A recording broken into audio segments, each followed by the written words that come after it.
Hello everybody, welcome back to ComedIan MTG. My name is Ian. Today we're going to be talking about a spoiler from Midnight Hunt, the brand new Innistrad set hitting Magic the Gathering, and there's one card in particular that is my favorite card in this set, and I really want to talk about it today because I think it opens up a really exciting possibility for a deck that hadn't been doing too well in the cEDH meta. Now before we talk about this card, if you like videos like this, remember to hit like and subscribe while you're here on YouTube, and check out our Patreon at patreon.com/ComedIanMTG. All right, right into it. We're talking about Midnight Hunt spoilers. We are talking about one double-faced card. Let's show that image. The front side of this amazing card is Malevolent Hermit. It's a 2/1 for 2 for a blue. You can sacrifice it and counter a non-creature unless its controller pays 3 mana. But that's not the side that I'm very excited about. It also has Disturb, a brand new Midnight Hunt mechanic, which basically means if this card is in the graveyard, you can cast it for its Disturb cost. So for 2 and a blue, you get the other side of this Hermit. You get Benevolent Geist, which is a 2/2 flyer, and it says non-creature spells you control can't be countered. And it also has the downside of if it would die, it gets exiled instead. This card is fantastic. I mean, first of all, any deck right now able to get this card in the graveyard and then cast it out of there is doing pretty well. Non-creature spells make up a huge part of the cEDH metagame. This card, I predict, will see a ton of play. Now, here's the big addendum here, is whether or not I think you can actually be able to consistently get this card in the graveyard without having to have it like bog up your hand. Now, it's really cool for something like Azami. I think that's a really interesting deck that can play this card. It's a wizard on the front half, it's a counter spell on top of that, and then when you bring it back on the other side, now suddenly it's protecting all of your combos and your interaction. Really cool in that deck. But there's one place in particular where I think this card is insane, and that's with Hermit Druid. Now, Hermit Druid strategies I have been a giant fan of for a really long time. Back when Kazur and Ukima was first spoiled, I was the one running the Hermit Druid version of that deck, and I basically wrote the part of the collaborative Ukima Kazur primer right now that is focused on Hermit Druid, with some help from others in the community. So Hermit Druid has always been a strategy that I have absolutely adored, and it's one of my favorite strategies to play.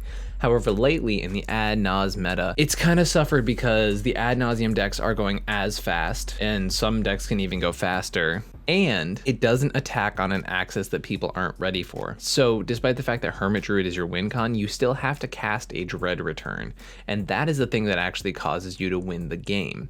So the same stuff that can hit an ad nause, except for maybe like this spell, can usually hit a Dread Return. So that being said, Hermit Druid's kind of suffered in the current meta because it doesn't have the speed you'd want from an ad nause deck. It's close, it's very comparable, but it's not quite there, and it doesn't have like the grind plan that you want from other decks because it's definitely a strategy that can be disrupted on a couple axes. So now with the printing of Benevolent Geist / Malevolent Hermit, this is something entirely different, because now you have a way to guarantee protection for your combo. Now your combo, yes, costs 2 and a blue more. First of all, it only cost 1 green in the first place, so being able to get a Disturb cost factored into your plan if you want to have this uncounterability, it's not the hardest thing to stretch for. But now you can mill your entire library with your Hermit Druid.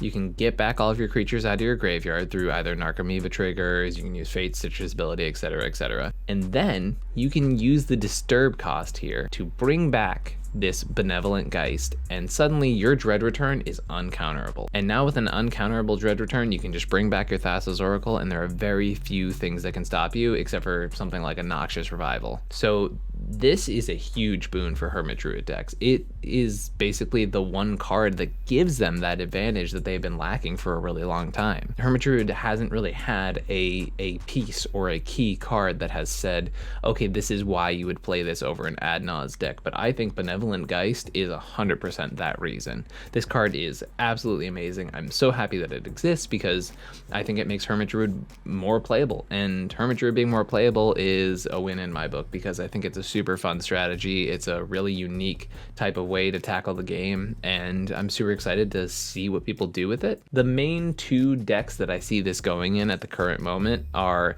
Thrasios and Tymna Hermit Druid and Kenrith Hermit Druid. Now there's kind of been a debate in the community from people who are really Hermit Druid devotees as to which is better. There's a couple things to think about when you're looking at these different strategies.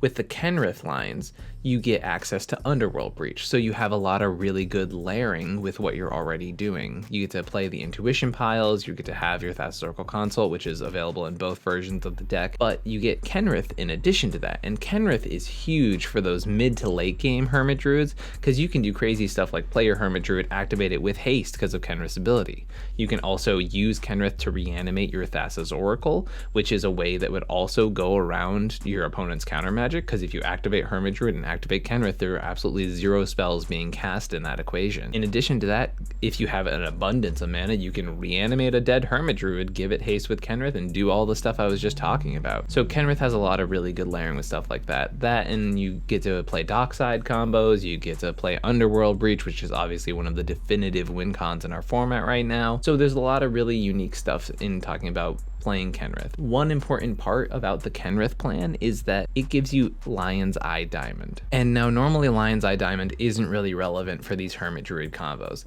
However, with the addition of Benevolent Geist, I think Lion's Eye Diamond is more relevant than ever before. Now, Lion's Eye Diamond basically says you can activate your Hermit Druid with the Lion's Eye Diamond on the battlefield. You're able to then crack the Lion's Eye Diamond, giving you the 3 blue you need to use the disturb cost to get your Benevolent Geist, which I think is actually going to be a really relevant line of play. So just something to note if you're thinking about the debate between Kenrith and Thrasios and Tymna. Now, if you want to look at the Thrasios and Tymna line, what do you get over Kenrith? Now, you don't have that insane late game that Kenrith provides you. However, the early mid game is a lot better. So one, you get Thrasios and Tymna, which are just obviously fantastic card value engines. Although Thrasios value is a lot lower in the current meta, I think you can still generate a lot of advantage with it, especially when games start to grind out longer. Thrasios does just grind better than Kenrith does when it comes to pure card advantage, as opposed to Kenrith, which is better at being a toolbox effect. And obviously having Tymna in the command zone is fantastic. Tymna's the best commander in our format, in my opinion, hands down. So obviously having that in your command zone is something you can't sneeze at. Like, it's a very good card, and there's a reason it's been dominating our format since its printing. One other benefit of the Thrasios and Tymna version is that it's a lot more conducive to be able to play Collector Oof lines in that deck. Now, you can play it in the Kenrith version, but you lose out on a lot of the benefits of playing Kenrith in that version, so